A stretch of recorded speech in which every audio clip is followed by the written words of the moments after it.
There was one particular client of ours who had a lot of knee problem.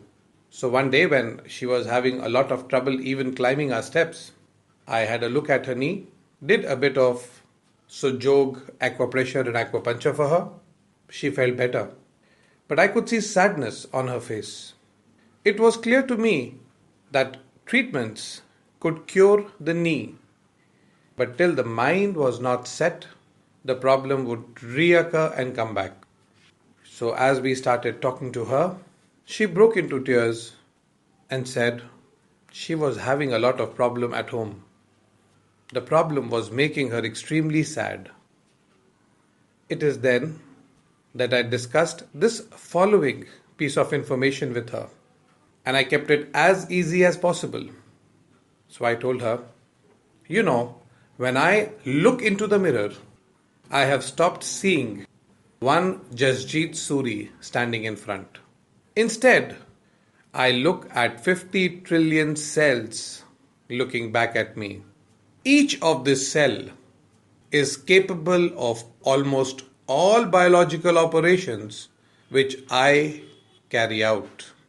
Each cell digests, reproduces, excretes, respirates, has an immunity system. So each cell is alive on its own. So now let's come back to our body. We are a big community of 50 trillion cells. Let's compare it to a city with these 50 trillion citizens. Who sets up the environment for the citizens? The government. So if the government is good, if the government makes good roads, good buildings, good houses, parks, maintains health and hygiene, is concerned about its citizens, takes care of their needs, uses resources properly, all the citizens are happy, healthy, and their productivity is amazing.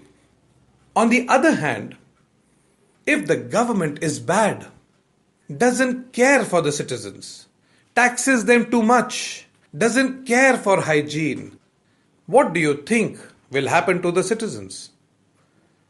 They will only go down. Their productivity will be low. Their performance will be bad, right?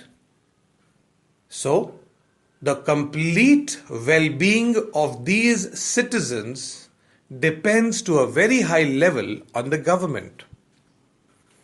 In our body, the mind is the government. The mind decides the kind of environment our cells get. When we are happy, certain good chemicals flow out of the brain into the bloodstreams, and the environment our cells get is amazing. Yeah? On the other hand, when we are sad, worried, in stress, the mind triggers the brain and bad chemicals are released into our blood. These bad chemicals create the environment for all the cells. And when this environment is bad, how do you think the cells will be? The cells will go into a protection mode. They will not be in growth mode.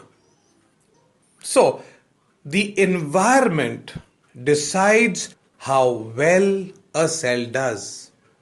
Their growth, their development is based on how the environment is. Yeah? If we can remember these things, we can change a life a lot. So I asked this lady, you have a problem in your knee. You are sitting at home. An incident takes place.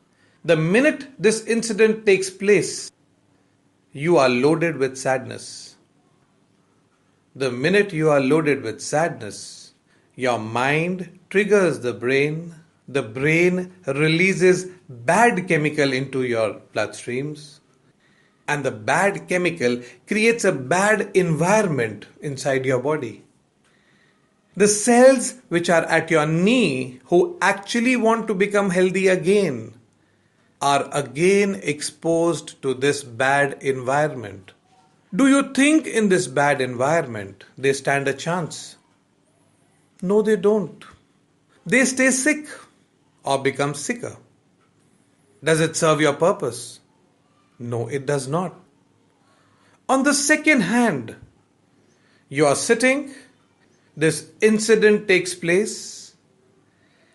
Before sadness can catch your mind, you tell yourself, my knee is more important than this incident or the effect this incident can have on me.